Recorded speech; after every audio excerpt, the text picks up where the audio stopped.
Good morning students. बेटे कल का हमारा टॉपिक पंडित कृष्ण और शंकर का था। उसमें हमने पढ़ा कि पंडित कृष्ण और शंकर जी ने संगीत के लिए क्या क्या योगदान था उनका संगीत में, और उन्होंने संगीत में क्या क्या उपाधियाँ प्राप्त की और उनका संगीत में उन्होंने संगीत के लिए क्या किया। आज का टॉपिक हमारा जीवन परिचय का आपका तकरीबन समाप्त होता है इनका। तो आज का टॉपिक हमारा रहेगा ताल का। तो इस टॉपिक में मैं आपको ताल रूपक के बारे में बताऊंगा और ताल झपताल के बारे में बताऊंगा। उसके विभाग कितने हैं, उनकी मात्राएं कितनी हैं और उनका प्रयोग कहाँ कहाँ पे होता है और हमारे संगीत में ताल का क्या महत्व है।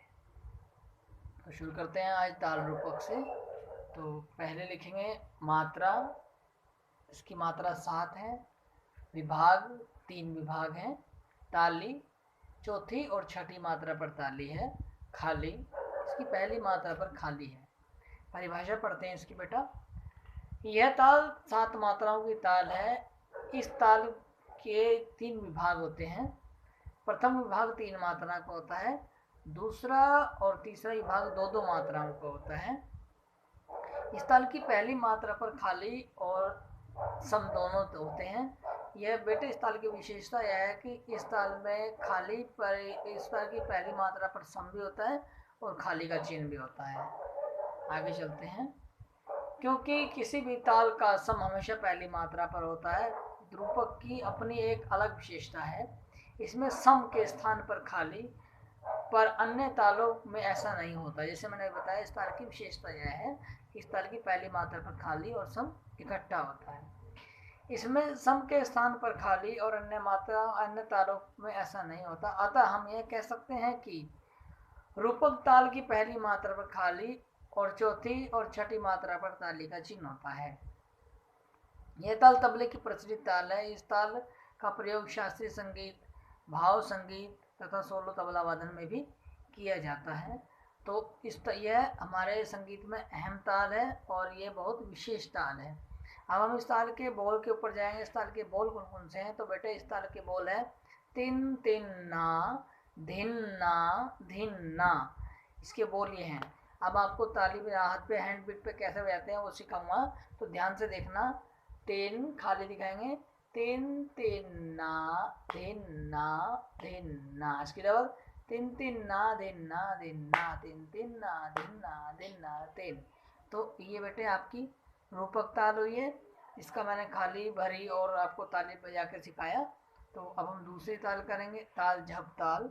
तो जैसे वही सेम सीक्वेंस में से जब ताल ऊपर लिखेंगे हेडिंग में, मात्रा 10, विभाग 4, ताली 1 3 8 और खाली 6 मात्रा पर खाली होती है। अब इसकी डेफिनेशन लिखेंगे हम।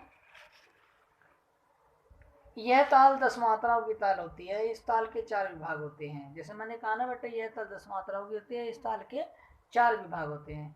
इस ताल का पहला विभाग दो मात्राओं का, पहला और तीसरा विभाग 2-2 मात्राओं का होता है और दूसरा और चौथा विभाग 3-3 मात्राओं का होता है।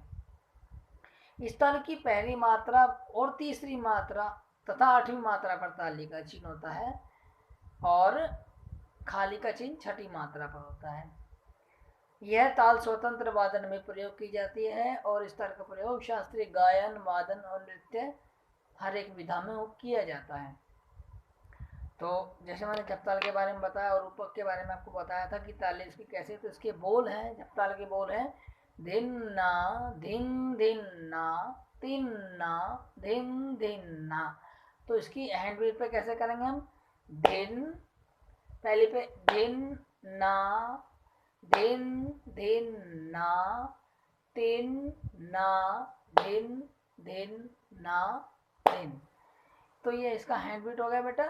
तो इसी प्रकार से ये हमारी ताल ऐसी रहेगी। जब ताल और रूपक ताल आज आपकी समाप्त होती है और कल का हमारा टॉपिक रहेगा फिर से ताल का, जिसमें 2 ताल आपकी बचती हैं, तिलवाड़ा और धमार ताल। उनके बारे में करेंगे और उनकी ताली खाली इनके बारे में बातचीत करेंगे कि इनका क्या हमारे संगीत में क्या विशेषता है। तो मैं उम्मीद करता हूँ बेटे आपको अच्छे समझ में आ गया होगा।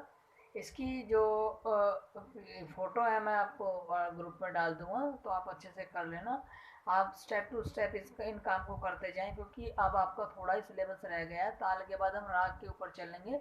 पहले राग आपका भैरव है, मालकोस, शुद्ध सारंग और अपना बागेश्वरी राग है।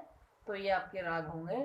तो स्टेप टू स्टेप अपनी कॉपी बना लें और अपनी जो प्रैक्टिकल फाइल है वो भी प्रिपेयर कर लें। उसका भी मैं आज फ़ोटो या वीडियो आपको ग्रुप पे भेज दूँगा। तो उम्मीद करता हूँ आपको अच्छे समझ में आया होगा। Thank you so much.